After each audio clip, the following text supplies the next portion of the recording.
We offer the best grooming products for you. Guests are natural and handcrafted too. We wanna help be your swagger, style, class, and luxury. Make our products tailor-made for you with high quality. Yeah. So get in style with the black, yeah. Grooming company. To give you swagger, style, class, and luxury. In luxury, yeah. The black gentleman, yeah. Company. To give you swagger, style, class, and luxury. In luxury, yeah. Located at www.theblackgent.com.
Y'all know what it is. It's the usual suspect 650-50 draw.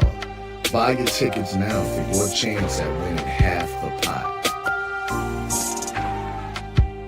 Cash App, $, usual 50-50. Tickets are on sale for $10 for one, $20 for 3 tickets, and $50 for 10 tickets.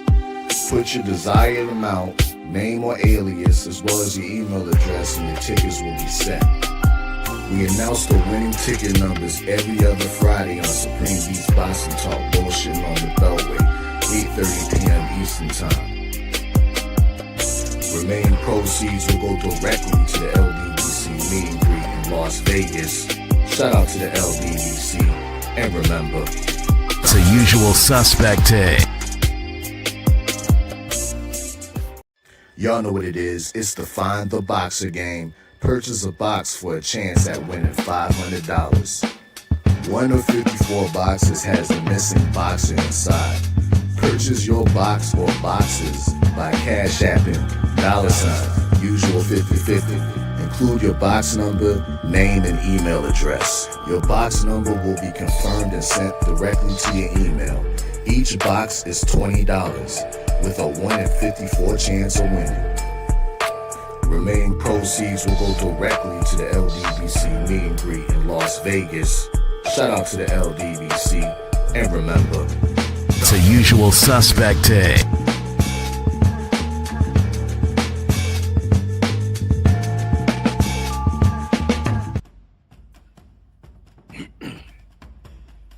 Yo, yo, yo.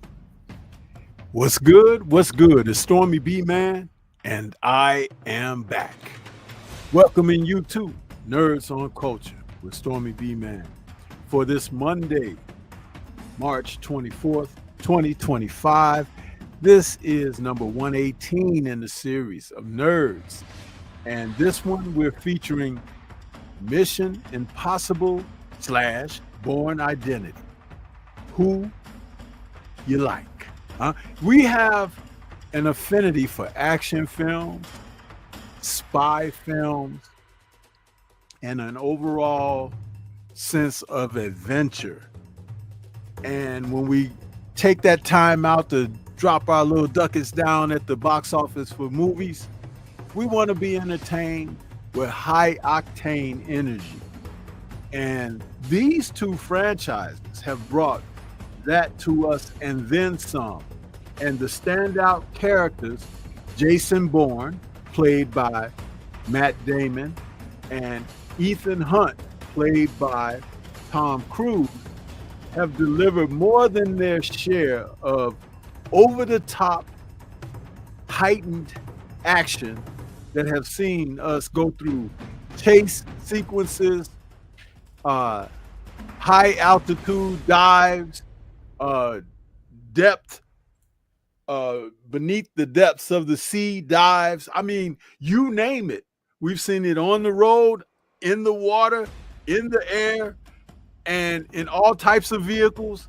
I mean, they're covering it, man, and we enjoy it to the max. So that's what we're talking about this evening, and I want all of y'all to just come on in with your comments and everything. If you've shared views of these films and the franchises of both of these characters, which are kind of classics from cinema, it was almost like an updating of James Bond. You know, the things, because James Bond got a little old on us, huh? When they allowed Pierce Brosnan to play him so long, and then by the time they replaced him with Daniel Craig, people weren't really feeling Daniel Craig all that much, and then there's more than one reason why, but we won't get into that this evening.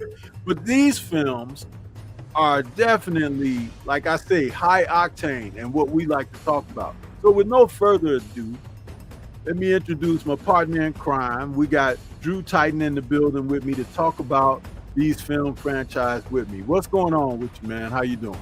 What's good, brother? Live and well. Had a pretty productive day, and I am ready to nerd out. Yes, sir. Nerd out. These franchises, man. I mean, this is one of those things we could have easily did. Remember we did those verses? Yeah. It's something we can always revisit. But this right here, this was always what you call when you sit around. You remember you had those conversations, those what if conversations when you was a kid. At these movies as an adult, this is what you call when you get around the guys. You're drinking your favorite beverage. You're like, what happened if Jason Bourne Man, in the Tom Cruise and Mission Impossible. What do you think? What kind of movie would that be? How dope of a crossover would that be? It's the Rambo versus Commando conversation. Right. Years ago. And both of these franchises, you knew what you was getting. High action, things blowing up, performing the impossible, pun intended. And listen, man, with the right writer, this will be a knockout. But right. These characters, man, you can't miss. You absolutely can't miss. So yeah, this is fun. This is fun right here. Now I remember the Mission Impossible series from the 60s, you know, but I didn't really watch it, you know. And so when Cruise brought it back,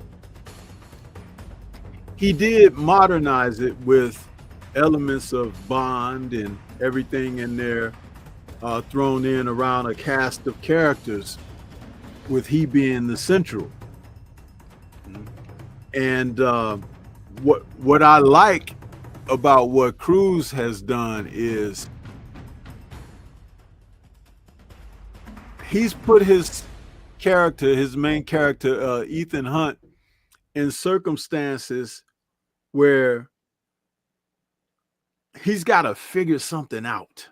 You know, right. It's like, it's always, he's got to figure something out. And of course, they always throw that, your mission is, if you choose to accept it, you know, it's like, you know, and it's never as cut and dry as what the message says, right? It's like, and then he has to adapt, he has to adjust, he has to think spontaneously.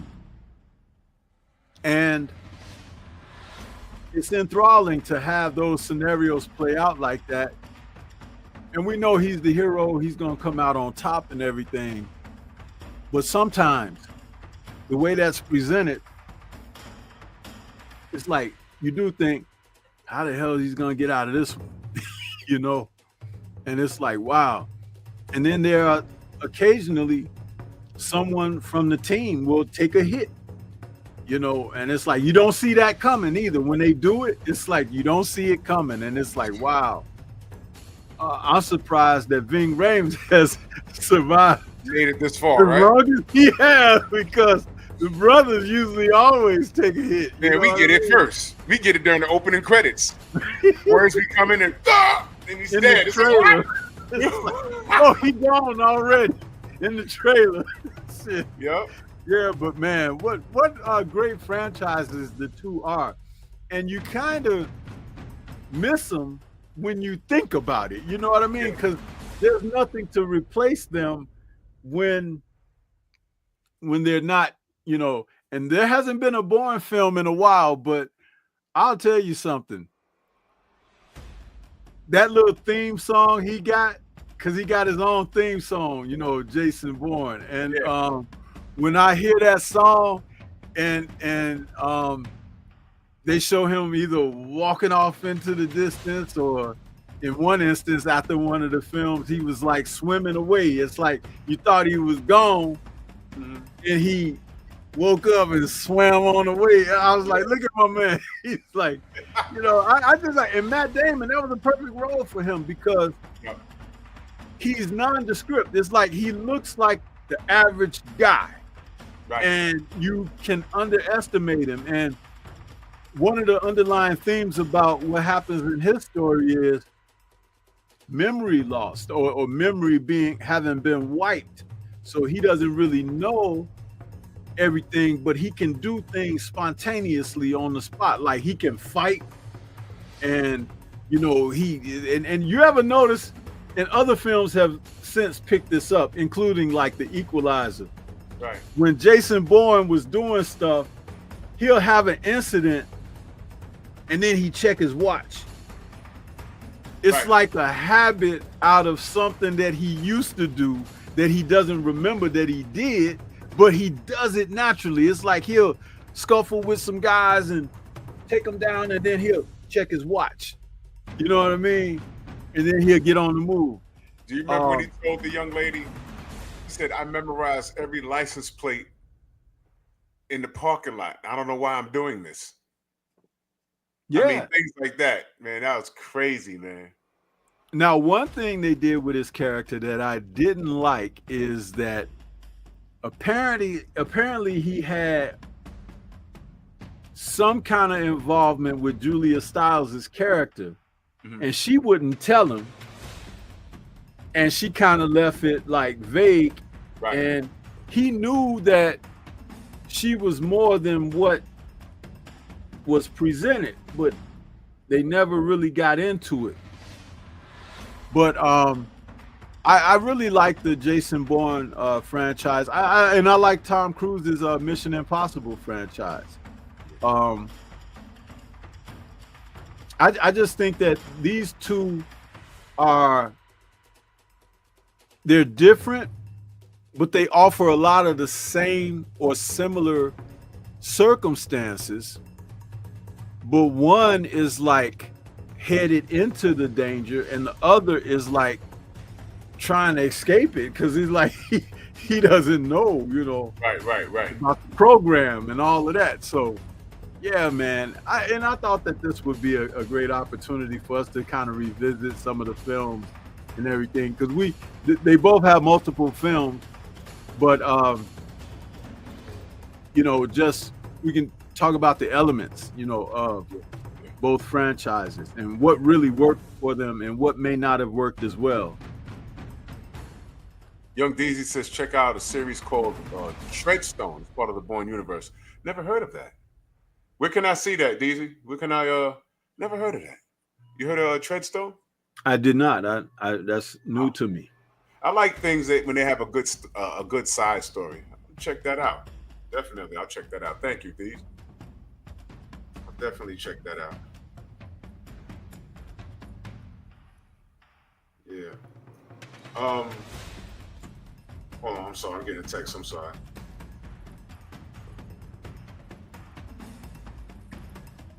Yeah. For those that don't know, when Mission Impossible made its comeback, also on Peacock. All right, I have Peacock. I'll check that out. But it was making this comeback. It was a comeback. A lot of the youngsters, y'all think this is brand new. It was a TV show, and it was damn good. And y'all may have heard. I mean, by the time y'all see things, it's a joke to y'all. But when you're a person of a certain age, like me and Stormy, we'll hear it and we'll laugh. A show that's good for that will be like Family Guy. Yeah. Start doing something, he was like, ding. Possible thing. From the 70s and 80s, I remember that. But they like the fuse. And the series was so good that they brought the theme music back into the films, because it's like that's a heck of a theme. Sideline story. Bruce Lee used to work out to the theme of Mission Impossible. Really? He liked it that much? Yeah. Oh my God. When did that show come out? It was in the 60s.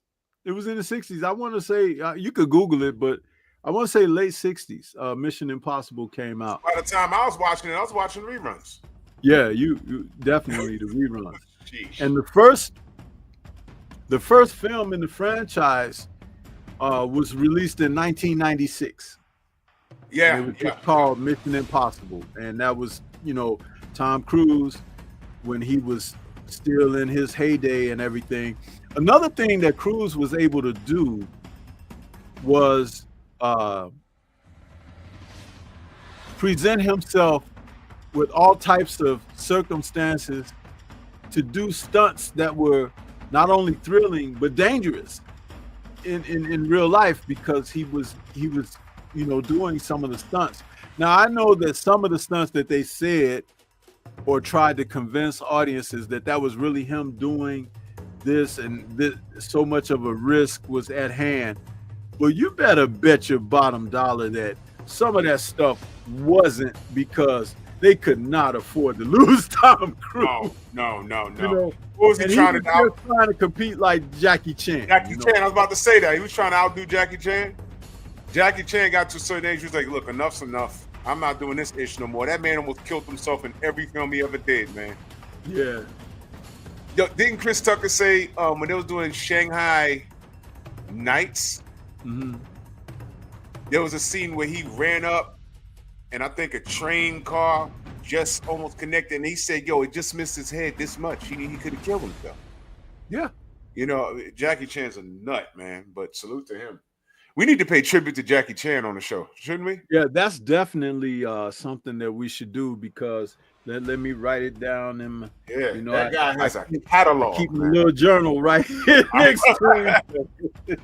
Write it down. Tribute to Jackie Chan. Yep. All the way up to his last film. I think his last film that we saw over here was called The Foreigner. Have you seen that? I didn't. Oh, that film was rough, bro. I recommend it. There's nothing clowny about it. It's like everyone effed around and found out in that film. Yeah. That was a really good film. The Foreigner. There was no jokey, none of that stuff. He was. And Pierce Brosnan is in that with him, right? Yes. If I'm not mistaken. Yes. Yeah. Yes. I heard of it, but I just haven't watched it. Yeah. It was a legit film. I liked it. I was like, ooh, I ain't see Jackie like this. I like this Jackie. Yeah, man. Yeah, you know, Jackie he's a strange artist and actor that I never cared for him. But I got a lot of his movies. It's like, you know who else I could say that about? Tom Cruise.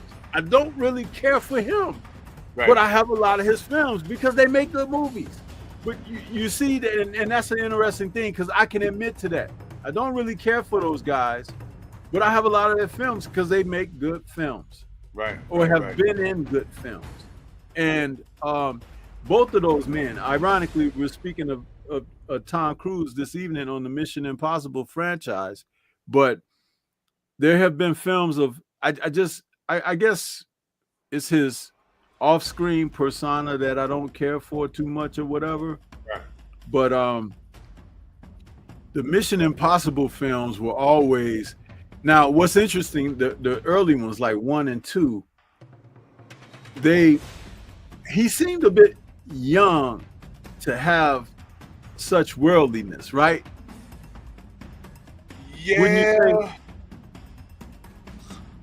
Yeah, but you know, how you gonna make that? He may have been a savant, head of the class of everything, but the flip side is that he couldn't have been super old, because how would he be doing all this amazing stuff? You know right, what I mean? and see, but that's the thing about why it's hard to cast or recast James Bond, because he needs to be old enough that he has a field experience. Yes, and then not too young where it's like, oh, it's impossible. That young dude would, he would get run over by some of the world's deadly villains that James Bond has to face. So I always thought that about Ethan, but I'll tell you this though, what they did do, they surrounded him with guys who were more worldly. Yes. You know what I mean? If you look at the casting, that's clever casting. You're right. He could do the work, but he needs our experience to help the machine run. Yeah, right. That was clever. That was clever. Yeah. That's something to pick up on about these guys. Now, his third one, MI3. I think that's the one where they enlisted the services of director John Woo. Now, John Woo, who had done Face Off, and what was the other film that he did? He did another film with Travolta, I think. That was wait a minute. Give me a second. It was it the film where he shaved his head bald? I'm trying to think. Was it that one?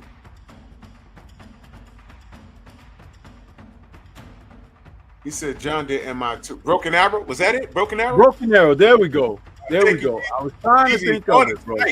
Yes, sir. Yeah, thank you for the correction there, Young DZ, man. Young DZ, we're gonna have to make you official stat keeper for nerds. It's like, how some of the podcasters have a stat keeper. Stat keeper. Yeah, that's Young DZ gonna be ours, because that brother be like, correction. Yeah.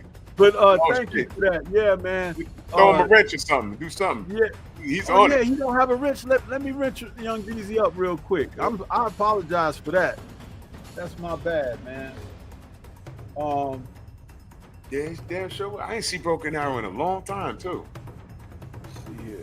There was a song about Broken Arrow. I remember that. Who sung that?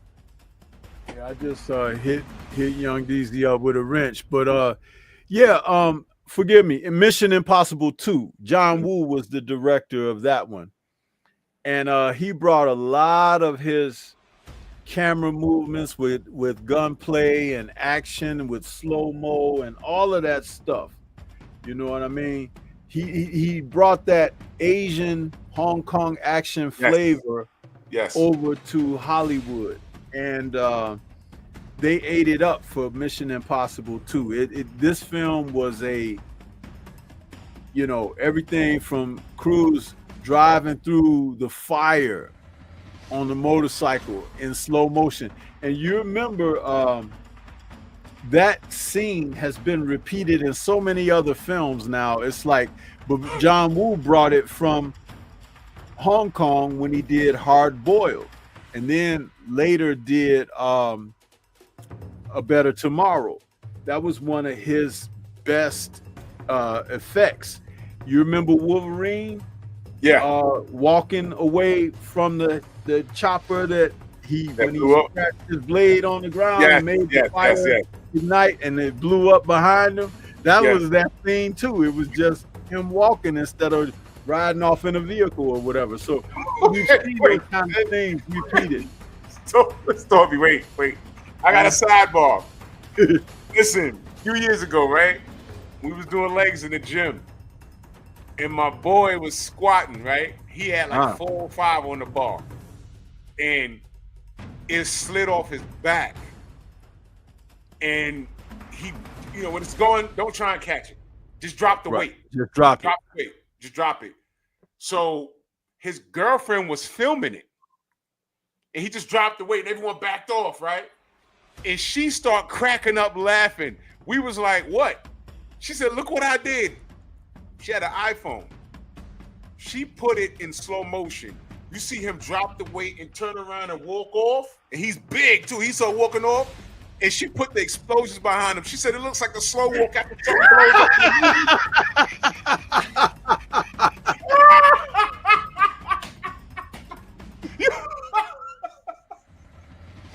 You see the weight falling, he walks off and goes like this. Oh man, the workout was over. I was done. And I never asked her to send me that. That was so funny. That was crazy, man. She said, you know what's funny? That she had the mind to think of that, right? It's like, she sounds like she's one of us. Yeah, exactly. She said the slow walk off the explosion. You see him walking off to the and she put like animation behind it, like fireworks flying, like, yo. That was genius, man. Oh, that was funny. Oh. Yeah. But that was all John Woo. That was all John Woo when he did that.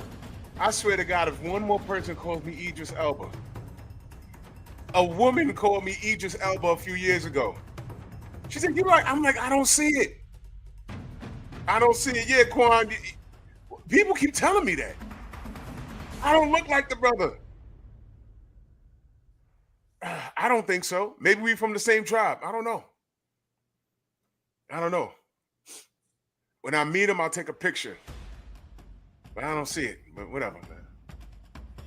But yeah, the slow walk off the explosion. That's a John Woo thing, ain't it? It is. That's why I say he brought that from Hong Kong. He was the originator of that. Hard Boiled. Have you ever seen Hard Boiled? Yes. Dude, remember the hospital explosions and everything? Yeah. That's where that came from. And Hard Boiled, I think, is from '86 or something. It's a long time ago. Oh yeah, that's old. Yeah. We'll have to do. Let me get my pad out again. We gotta do a show dedicating John Woo.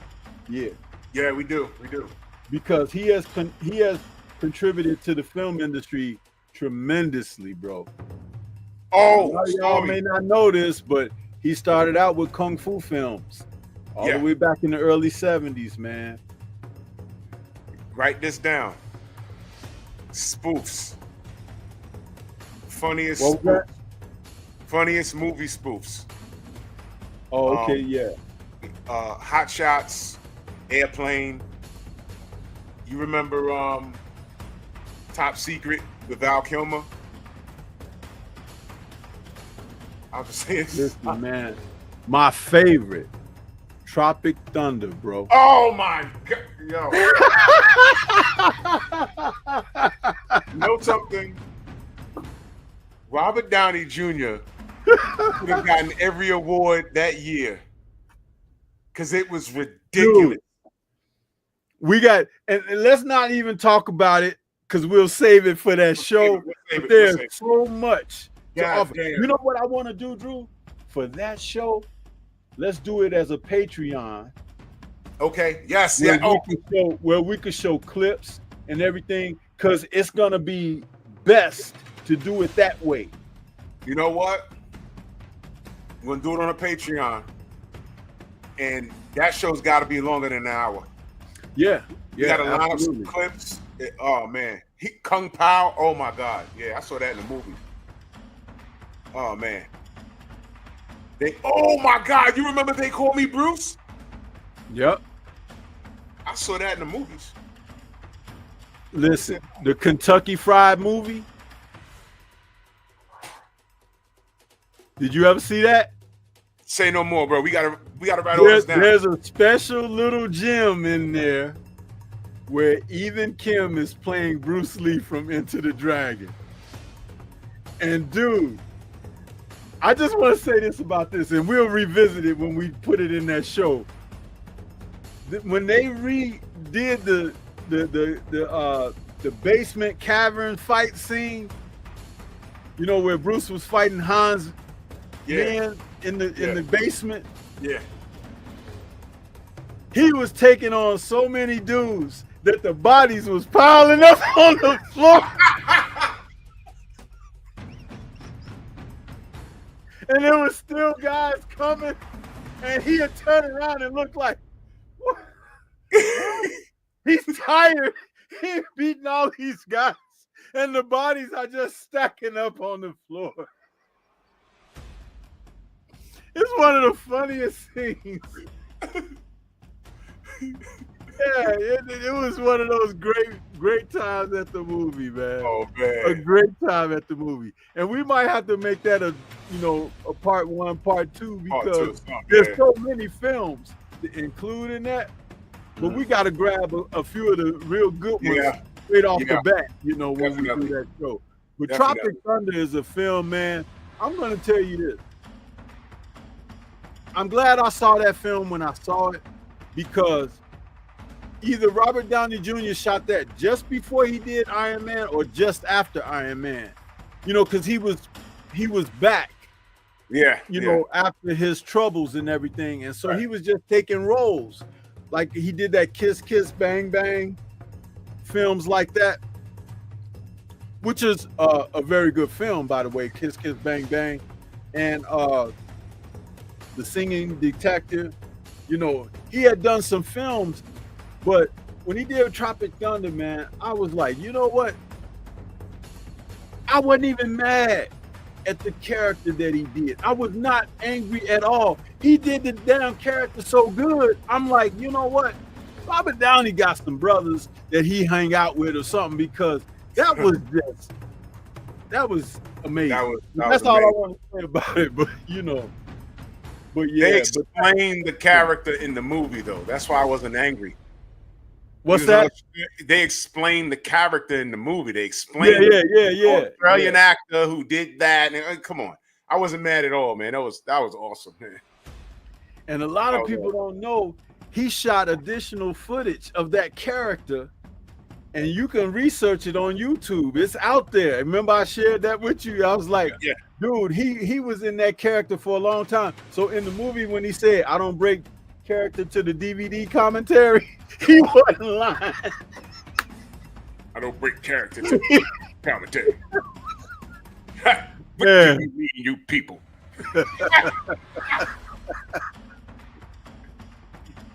Man, let me tell you, man. Oh shit.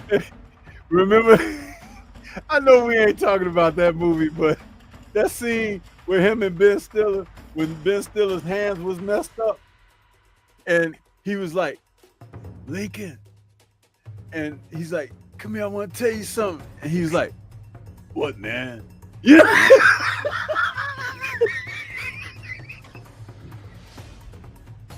Drew, the way he said that shit, he said, "Lincoln." What, man?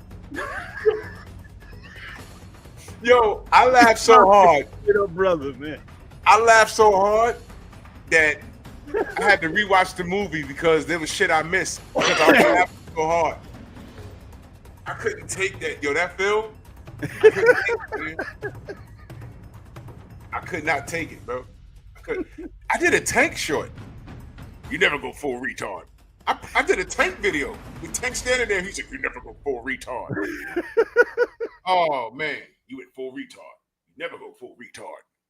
Simple Yeah, so Jack. we gotta do that, and I'm putting it down. I'm also mark it as a Patreon. We gotta do it as a Patreon. Yes, that's gonna be fun. Oh shoot, that's funny. Yeah, buddy. But out of the Mission Impossible films, do you have one that seemingly stands out to you more than any others, or do you pretty much rate them all the same, or what?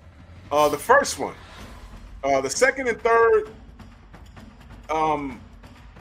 it kind of lost its mojo a little bit, you know. But you know, the first movie is always tough acts to follow, but the first one was because it was the first initial reboot. I went into the theater. I didn't know if they were picking up where it left off from the TV show or whatever. But the first one, that scene at the end when he jumped off that helicopter and it blew up. Was it it was a helicopter, right? Yeah. That damn thing blew up, man, and then he was on his grind, man, and then the music kicked in. Dun, dun, dun, dun, dun, dun. I was like, oh man, they took me there. Right, Man, right.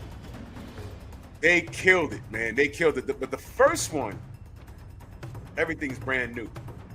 Everything's brand new. That's true. That's true. And I always liked, you know, because I'm a home theater enthusiast as well, and I haven't even done an upgrade to my system because I really like how it is. I'm like, even though they've come out with much more tech and this and that, I'm like, dude, when you audio is very important, and once you get it like tweaked to where you like it, you know, it's outstanding. But one of the scenes I love to demo is when he's sitting in the talking about part one, when he's sitting in there in the restaurant and he's talking to old boy, and dude is trying to let him know that, you know, they getting ready to take him down and everything, and he throws that detonated device against the fish tank. Yeah. And it goes, and then when he dives out, and then he's running, and he takes off running, and that water starts coming out, and he, you know, every film Tom Cruise got a boogie. You know that, right? That Tom Cruise he run. got to do the Tom Cruise run. Even if it's not a Mission Impossible movie, he be running, man. He want to show people that he can still run. Get it. But in that film, when he ran up out of that restaurant and that water was coming, man, that's a great scene because they shoot it from several angles. And when he goes out, and then when they show the wall of water coming behind him, and he's like trying to dance up out of there, you know, that's a great scene. And I love to demo that scene.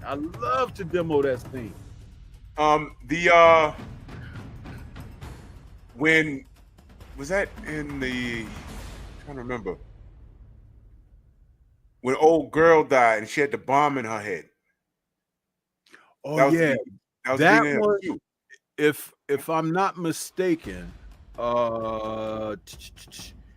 that might be either Ghost Protocol or Rogue Nation. Bro, okay. Because Ghost Protocol came after Mission Impossible 3. Right. And Rogue Nation is actually Mission Impossible 4. So, yeah. Yeah, that was crazy. I didn't see that coming. Dude, yeah, they put that thing in her head, man. That was crazy, right? Fun fact about Tom Cruise, you know he jumps rope in between scenes to keep his character up.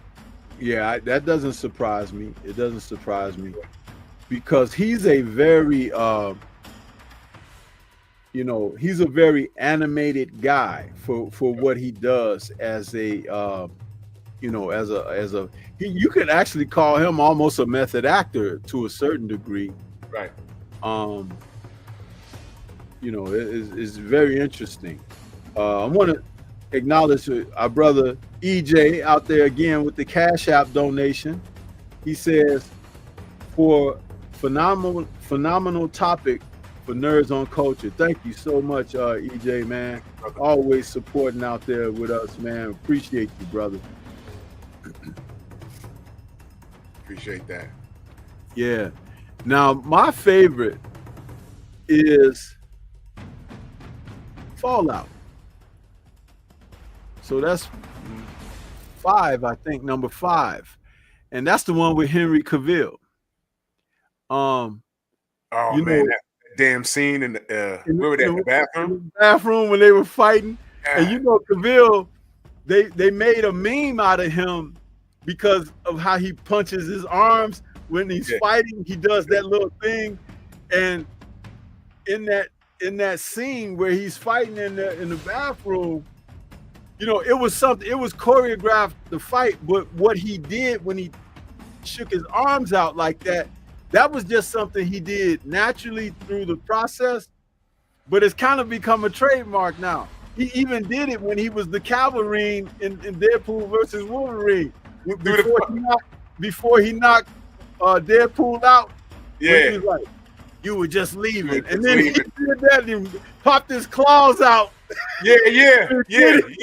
Oh man, I'm like, Henry Cavill is all right with me. Why Hollywood be messing with that dude, I don't know, man. But he'll always be Man of Steel, and he'll always be a badass whatever he's playing, man. But in that film, he was all right, man. And he was giving Tom a run for his money in there too, wasn't he? He sure was. Good. Yeah, but they're actually looking at him, and there's nothing in concrete, but they were looking at him as the new Bond too. They were trying to see, consider him possibly. But I'll tell you, man, I don't think he'll be bad. I don't think he'll be bad because I like to see him as Captain Britain. That's just me. Yeah, I mean, whatever. He's supposed to have a role in the Marvel universe, but they haven't told us what it is yet. Unless that has changed, because they've made a lot of changes behind the scenes of stuff that was supposed to happen and stuff that was supposed to come. Yeah. And I've been sending you some updates. Yeah. When I send you these updates, you never respond to them. No. So I don't know what you watched and what you haven't. I'll be at work sometimes, but I did watch what you sent me earlier. Yeah. My God. So much to discuss. So much to discuss. Yeah, man. Yeah. Man. But see, that's what this is all about, because we could totally go into those kind of things. This whole, Daredevil, boy, they getting ready to blow some people's minds with him, man. They getting ready to blow some people's minds.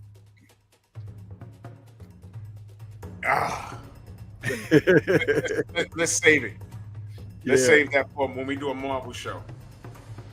Man, listen.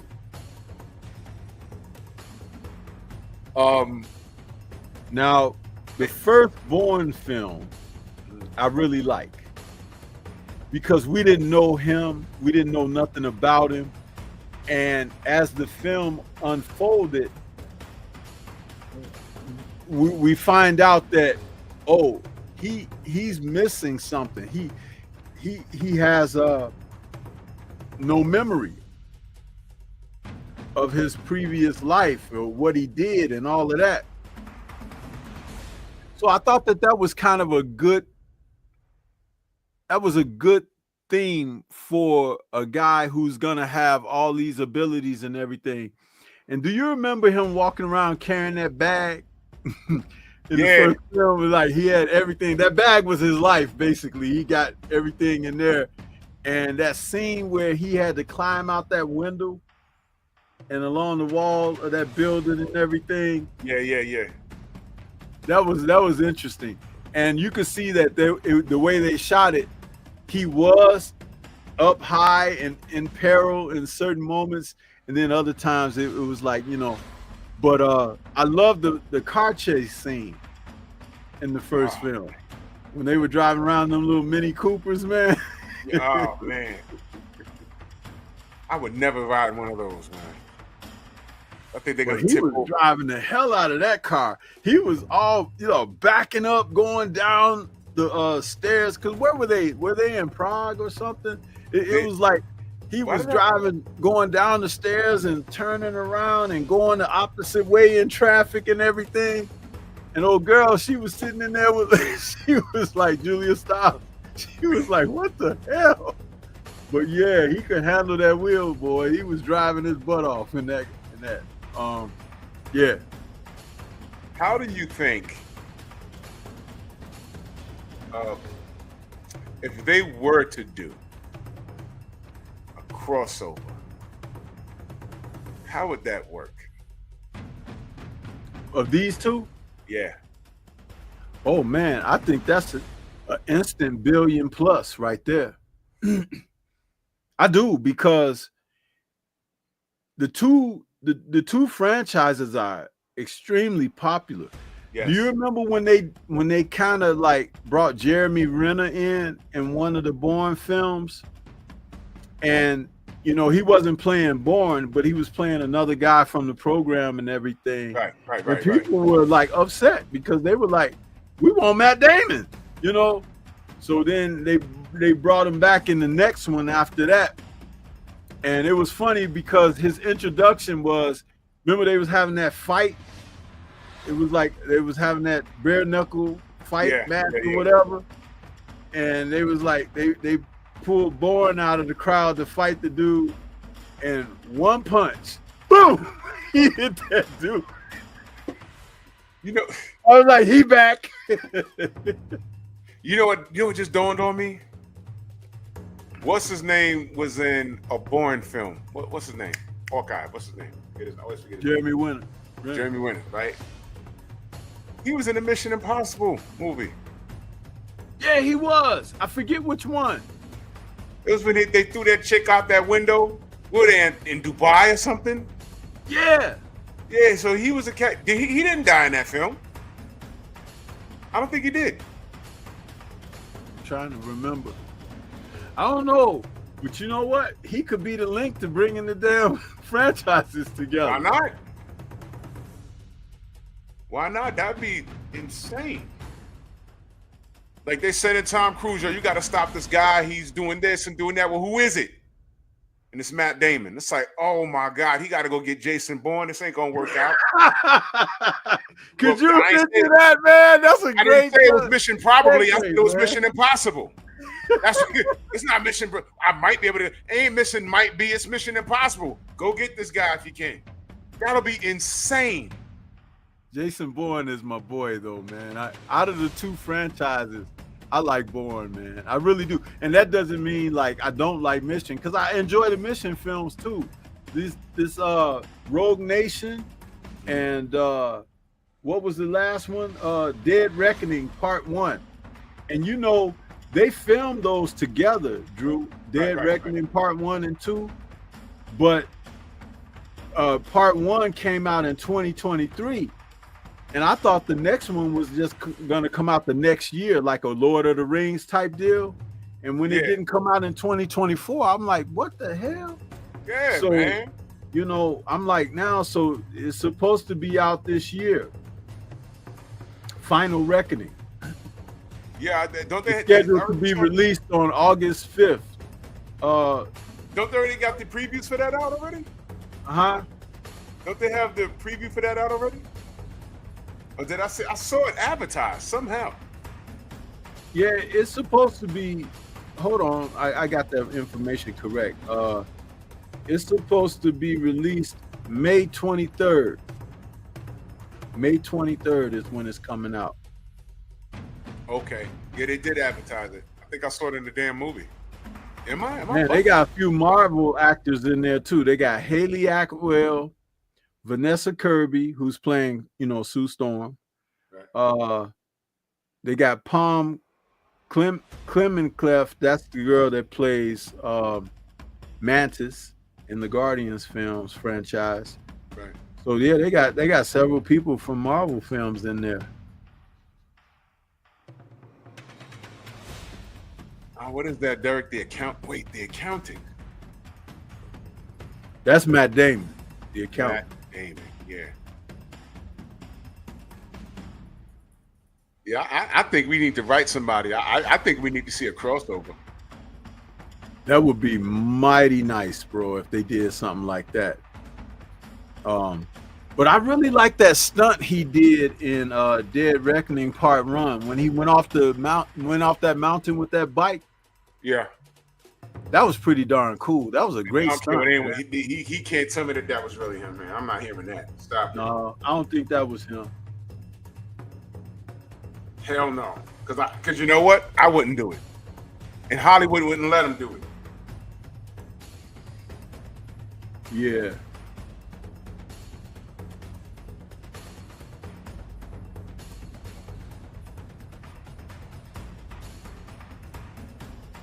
That would be unwise.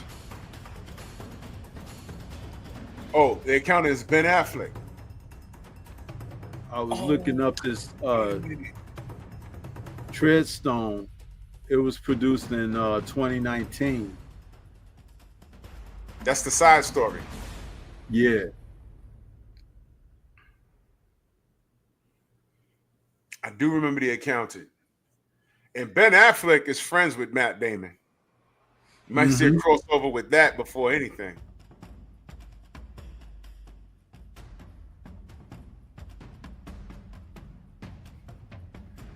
You know you're getting old when you sneeze and kind of pull a muscle in your back. I did that earlier. Man, that's one of the worst. or your neck. Yeah. Man. I was in the car. I just said, let me just sneeze. It's just me in here. And I'm driving. I'm like, what is this? I was like, oh, man. It'll be all right by tomorrow, but damn, it's just annoying. What?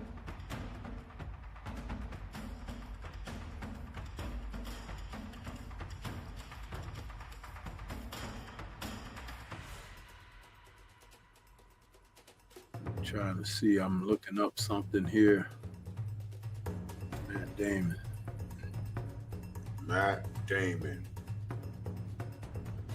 Oh, what was that movie? Team America with the puppets? Spoof movie. Yep. We gotta put that in there. America. Fuck yeah. Listen, man. Let me tell you something. Yo, that song, Only a Woman is Allowed to Touch Me There.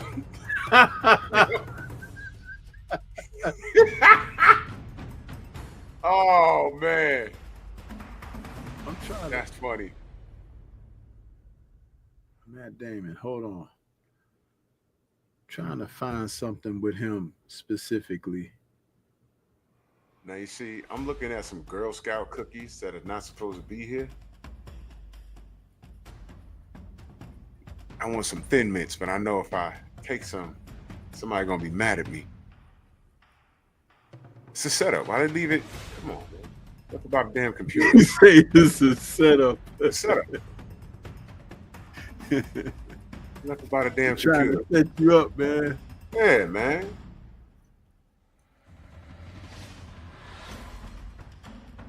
Yo, you know what you do? On the community post, I'm gonna ask the same question. Spoof movies. And we're gonna put it up there, name the spoof movies you want us to review. And we're gonna put it on a list. And when we put up on the community post, Stormy will do one, I'll do one, and y'all just put all the movies, because I don't want to miss any. There's a movie, and Derek, I need you to hold me down. All right. There's a movie called Heartbeats that came out like in '85, something like that, but with the androids. It's called Heartbeats, and I think I'm the only person that remembers that damn movie. Listen, I know I wasn't wrong, because Young DZ was correct in saying the accountant is Ben Affleck. Yeah, I think that's Ben Affleck's franchise, but Matt Damon was in the accountant too. He was in there. That's why I remember him from the accountant too. Yeah, he's in the accountant too. Mm-hmm. Yeah, I gotta go back and watch a lot of this stuff. Yeah, I mean, he did some good stuff, man, like the Green Zone and the Monuments Men.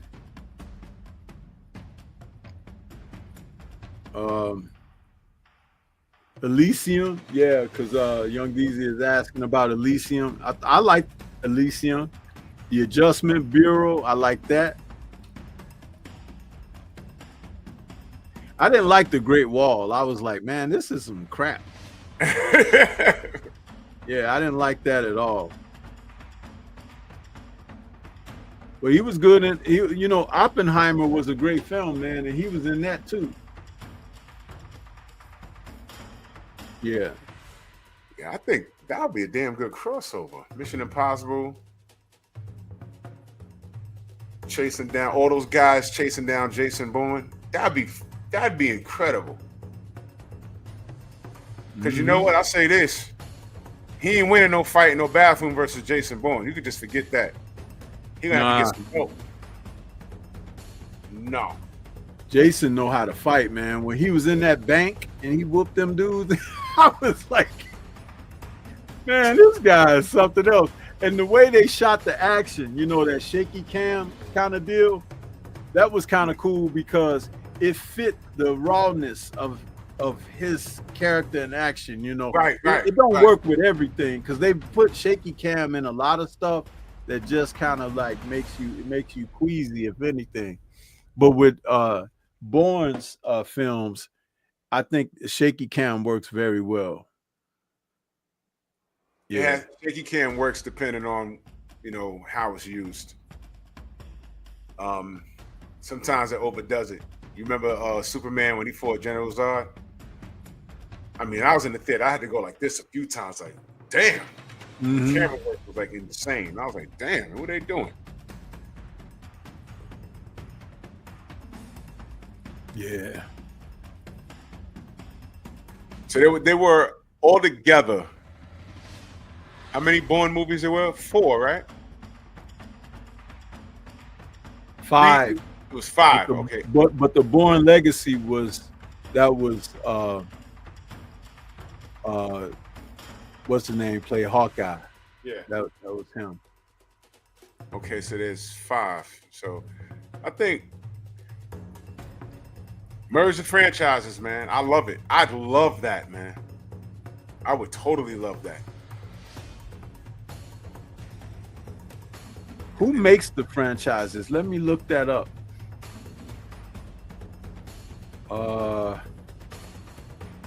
Oh shit. Universal does Bourne films. Mission Impossible is done by Paramount Pictures. Oh man, so you know, business always gets in the way. Oh, Young DZ's on it, man. Did you watch the Crank series with Jason Statham? I saw the first one. I mean, just over the top nonsense, and I loved every second of it, man. Yeah, it's one of those, you know, we talked about, you know, the popcorn films, you know, those are necessary evil, if you want to call it that, in film going, you know. Dude, what was I watching the other day? I was watching a film with Billy D. Williams. It was some kind of he was playing action film? Yeah, he was playing a cop from an early. Was there a scene in that where he was running in the car and he was going up the one side of the highway? Yeah. What was the name of that? That's shit, man. I got the doggone Blu-ray because it's a double feature with him and Jim Brown. They're two of them on the disc. I'll tell you in a second. Hold on. Was it Nighthawks with Stallone? That's the wrong movie. Hold on. Billy D. Williams. Let me look him up real quick. This film I was watching is from The Take. That's the name of it. The Take. That was from 1974, man. I saw it when they aired it on television. Well, I ain't see it until like 82, 83. My mom's watching. I was watching that the other day, man. My mom's loved us on Billy D. You know how that went. Yeah, All Billy D. love Billy D. Billy D. was so popular with the sisters. Let me tell you something, and this is true. For anybody who wants to say Stormy crazy for saying that, but this is the truth, Drew. Billy D. was so popular with the sisters, Denzel couldn't hold a candle to him. No, that's believable. That's the truth, bro. I'm talking about all the women love. You want to know how I know that's true? Want to know how I know that's true? I went to go see Empire Strikes Back in the movies. And I remember my pop saying, he's looking around online. He said, if Billy D wasn't in this film, these sisters wouldn't be here. And I'm like, what? I was a kid. I was like, what? And I remember there was a lot of sisters. There was a lot of sisters going to see it. Yeah. You remember when he went to kiss Leia's hand and Han stepped in and he pulled his hand back. Knock it off, you old smoothie. He told him. Oh, man. Then Lando would have had Leia. Well, it had stretched out. You want my arm to fall off? Arm to fall off, Leia? Yep. Yeah, that brother was cool as hell. The force would have woken early in her. You'd have found out she was force sensitive right then and there. Tore her ass up. Oh yeah, I got the force, baby, in my Colt 45.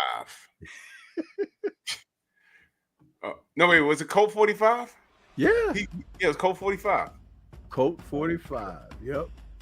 I remember those commercials, god damn. Colt 45, and what was their rival? King, Cobra. I remember that. Man, I remember when this was back in the early, well, I want to say the late 80s, when Tommy Davidson did a stand-up. He was on, and he made a joke about the beer commercials. And he was like, there's always a difference between the white folks beer commercials and the black folks beer commercials. He's like, in the white folks beer commercials, they always sing and they're having a party and a good time. And here's to good friends. Tonight is kind of special. You know, he's like low and brow, right? And he was like, but in black commercials, it's like everybody is always in an uproar or somebody about to get killed or murked or something. It's like, he's like, look out for the bull, the Slim Small Liquor Bull. People running for the It's chaotic. Oh, I remember that. I remember that. Tommy Davidson, that dude he was spot on with that joke, man. Nah, that's crazy. I was like, man, he ain't never lied. It was like, why do the commercials for them be okay, and then commercials for us, it's always something off. And I think he said something too about the McDonald's commercials. It's like, you know, you could go into a McDonald's commercial with white folks, and they'll have a nice little jingle by Luther or something. And then it was like when you go into a black commercial about McDonald's, it's always some thumping beat and stuff. Going to McDonald's, you know, it's like. Yo, you know what, Stormy? You just you know what they did in Harlem? And I'll never forget this, the first time. It was the late 80s. I was walking down 125th Street. I'm a block up from the Apollo Theater. There's a McDonald's there. A few stores down, there's a McDonald's. I was actually about to cross the street to go to this place called Mart 125. It was across the street from the Apollo, and inside they had people that had booths that sold their independent products. It's not there anymore. Used to be people would knit clothes and stuff in there. You can go in there and buy some stuff. It was very nice. So I'm walking, and I said, yeah, let me go get some McDonald's. And I look at the sign, and I'm like, it smelled like McDonald's. It said Mickey D's. It was that was a little boy from the Coming to America. Arrows, right? So I'm looking, I said, what the hell? And I walked up. We in the hood, we didn't call it McDonald's. We would call it Mickey D's. So in Harlem, they took the McDonald's sign down and put up Mickey D's. That was the first time I saw it. And I said, oh shit. That was crazy. Now I haven't paid attention. I don't know if it still looks like that. Maybe I have to Google map it. Whoever owned that particular franchise, they probably had the McDonald's franchise taken from them, meaning like you could be a standalone, but that's not McDonald's, you know, because you know what? It was, and you know, because I had a conversation about that. I think corporate okayed it.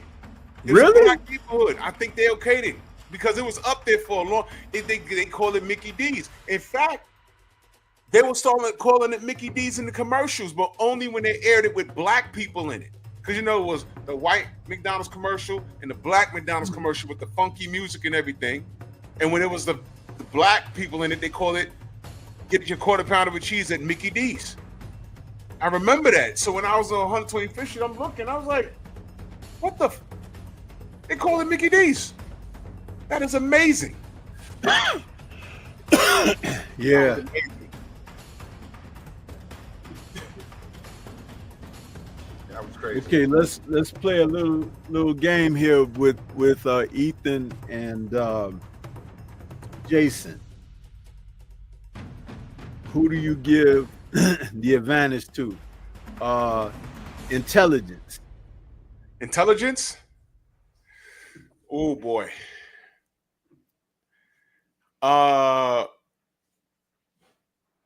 Jason Bourne.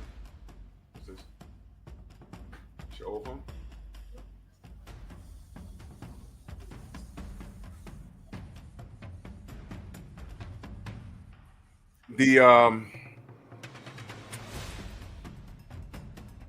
See, Jason Bourne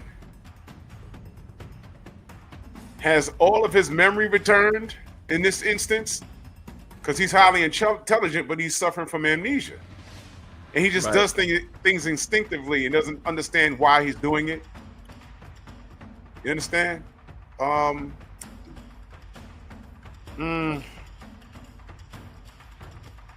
With that being said, I'm going to lean towards Mission Impossible for that reason, because Jason Bourne really doesn't understand or know why he knows certain things. He doesn't understand why he's so gifted.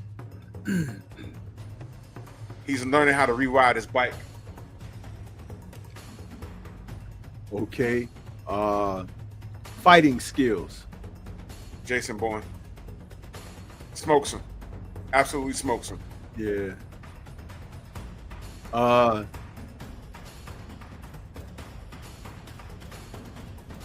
Vehicle operator. Ooh, that's tough. What hasn't? Oh wow. I'm gonna go. Am I? I'm gonna lean to because he drives every damn thing. Yeah.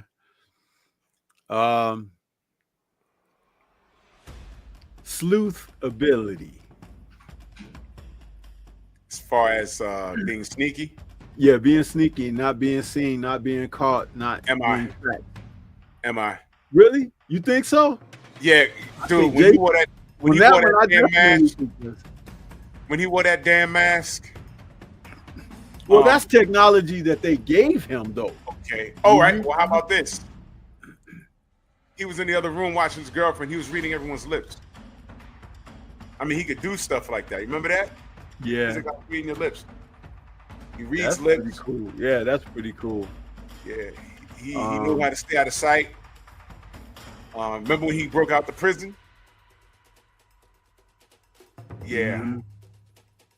But wait a minute, though. Bourne know how to stay off the damn grid. Like He does. That's what I was He will thinking. not be found. Bourne is like, he show up, he on the roof across from somebody done tapped in with an earpiece listening to their conversation. Yeah, and all he needed was some wire and a bottle cap. And it's like, how'd you make that? Oh, I don't know, man. Could that be a tie? Maybe. But hey, listen, we got to get them to make this crossover. Man, that'll be the craziest thing. That's like, man, right on the, that's on the money, man. If ever it called for a franchise crossover, Bourne and Ethan need to do it, man. Before these guys get too much older, let's please, have it happen. Who do we write to for that? That'd be like incredible. I don't know, but that would be I would awesome. see that, man. Yeah, that would really be awesome, man. To get these two guys to come out, it'd be awesome. Damn. I kind of want to see that, man. I kind of want to see that for real. Let me see.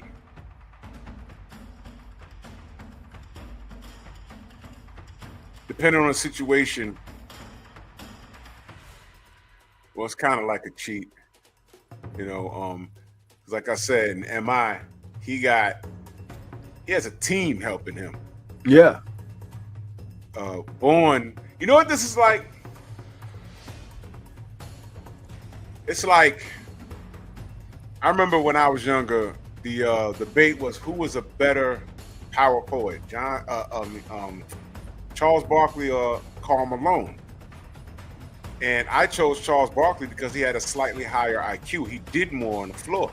Offense ran through him alone a lot of times. Whereas Stockton and Malone, Malone had John Stockton helping him, the pick and roll. And Karl Malone didn't have to use, if he had an IQ, we didn't get to see it much because, a lot of his, John Stockton's assists was so high because of Karl Malone. And Karl Malone scored a lot because of John Stockton. And as a matter of fact, there was one year where they shared the MVP, the All-Star MVP. They shared it.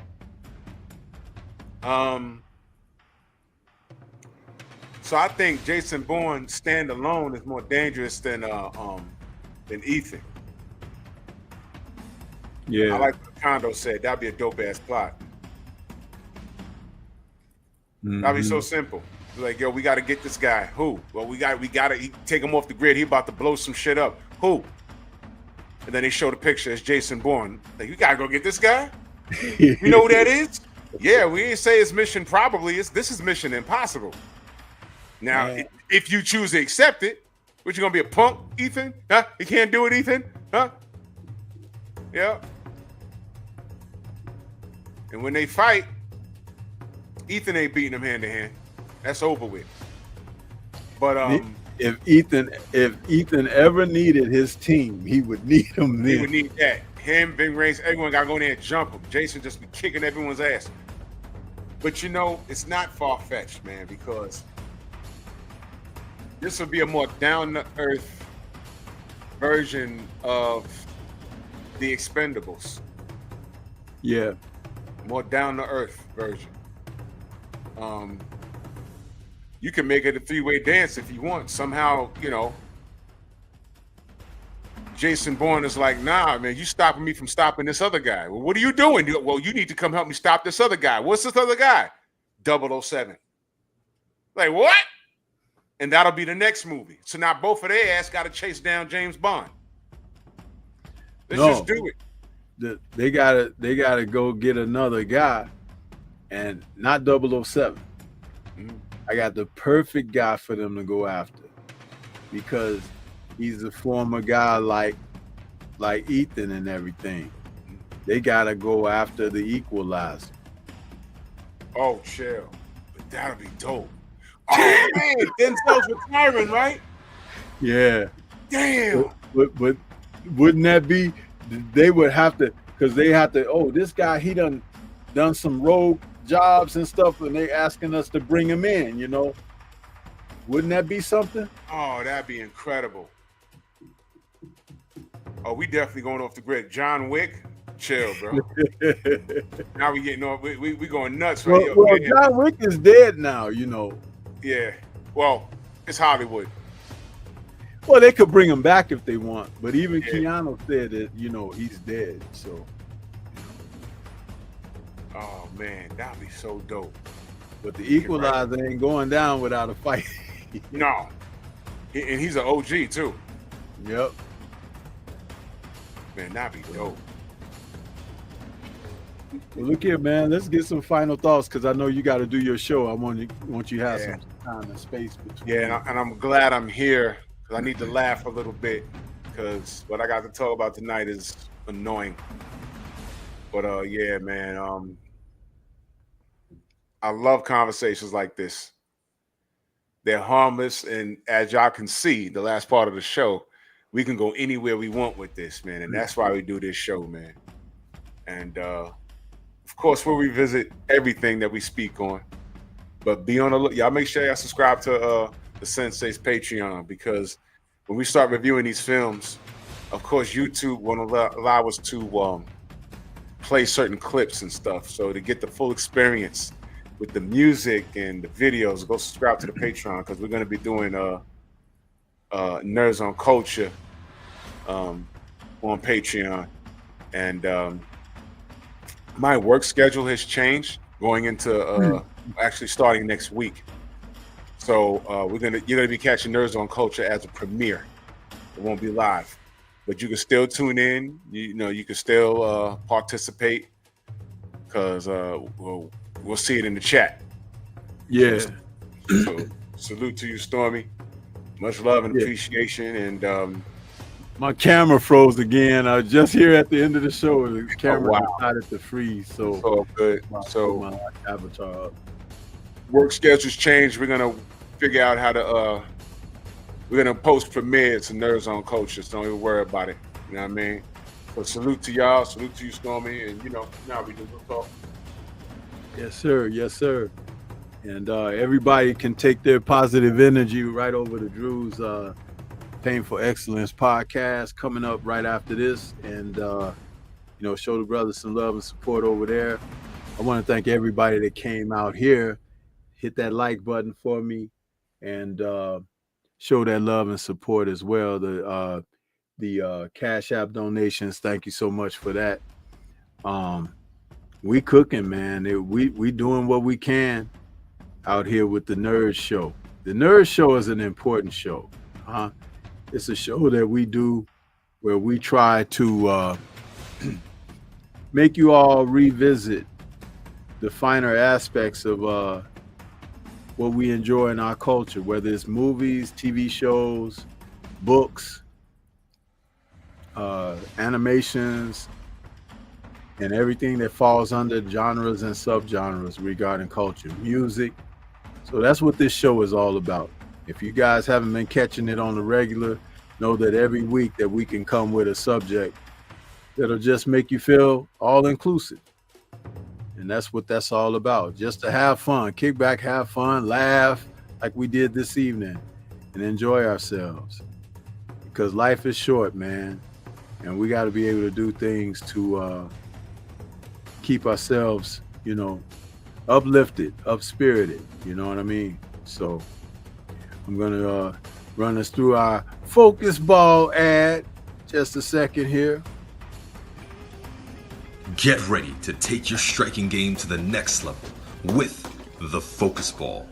Dramatically improved footwork, timing, head movement, hand-eye coordination, reflex, and overall fight IQ.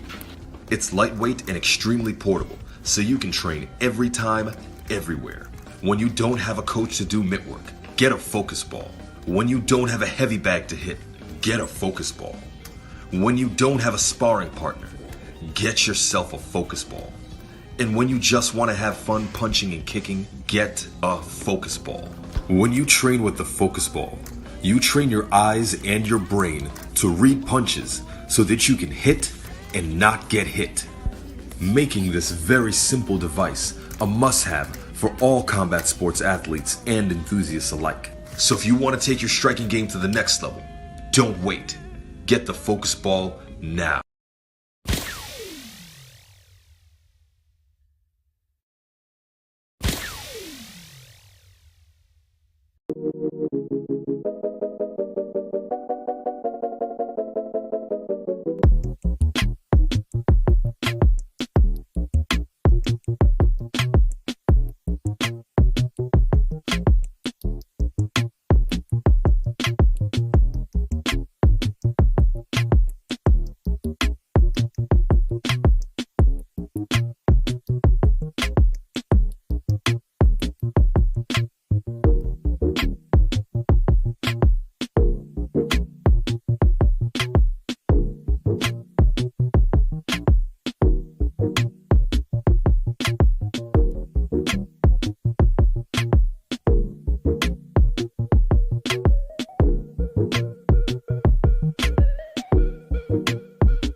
Yeah.